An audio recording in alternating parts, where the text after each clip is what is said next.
What's up, guys? Bang, bang. I'm in LA this weekend, but you didn't think I was going to forget about our weekly conversation around Bitcoin metrics, did you? Let's dive into this week. Huge week, lots of data to unpack. Here we go. So first, if we take a look, Bitcoin's been hovering right around $43,500. There's a lot of different assets across the world that are all starting to suffer. You see S&P, gold, silver, euro, yen, and renminbi all going down.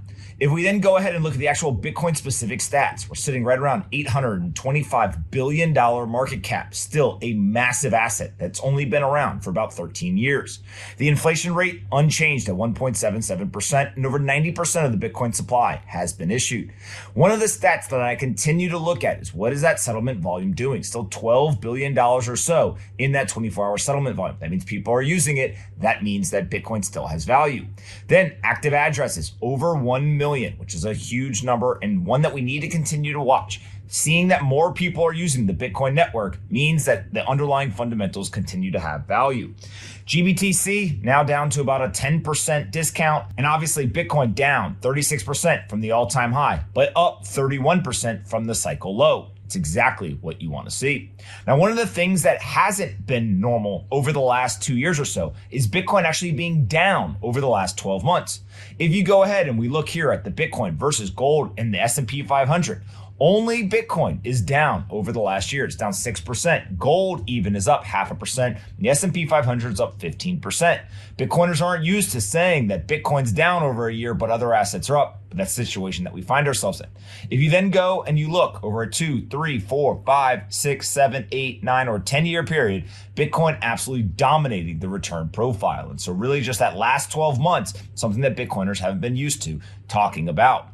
Now, if we go ahead and we look at Bitcoin's price closing history by level, $43,500 or so, only 240 days of all of Bitcoin's history has been spent above that level. So 5% of the time we've been above the level, 95% of Bitcoin's life we've been spending below that level, which means that if you bought 95% of that time and you held till today, you're in the money.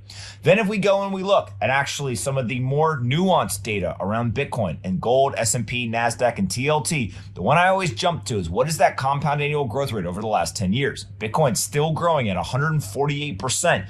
Every single year compounded for a decade. It's exactly why people hold Bitcoin for very long periods of time. Then if we jump and look at some of the underlying fundamentals around mining, you can see that Sam Rule pulled up the Bitcoin hash rate. And when he looks at that mean hash rate on a moving 7-day average, what you can see is that it continues to be around all-time highs.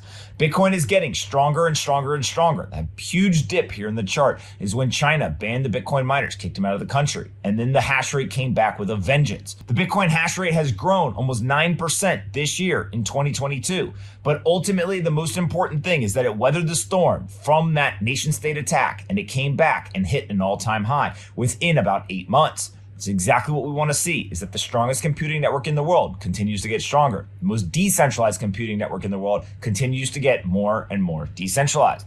Now, the most important chart, of course, coming from our friend Will Clemente, talking about illiquid supply and these supply shock ratios. We've been talking about this now for 18 months or so. When you start to look at what people are doing, lots of people are buying Bitcoin and they have a history of not selling. That's where you get this illiquid supply continuing to grow faster and faster and faster. Almost 80% of Bitcoin supply being held by people who have a history of not selling. Similar to what we saw in the summer of 2021. And when all of those people are buying Bitcoin and they're holding it and they're not willing to sell, all of a sudden you get a little increase in demand and price has to go up to accommodate everyone. I'm not saying that's exactly what's going to happen in the short term, but what I can say is that the illiquid supply continues to go higher and higher. It provides a market dynamic that simply forces the price higher as more people continue to adopt decentralized, digital, censorship-resistant currency. All right, I hope that was helpful. We don't have all the answers, but these weekly conversations help me unpack what's going on in the market and help me just think through more clearly as to what could possibly happen in the future. The big news this week was obviously that inflation came in at 7.5%, the highest it's been in 40 years. People around the world, whether they're individuals, organizations, financial institutions, or nation states, they're all trying to figure out, how the hell do I protect my purchasing power? How do I protect the economic value that I created? Well, Bitcoin is one of those solutions, and it continues to chug along. Block after block after block of transactions, Bitcoin doing exactly what it was designed to do.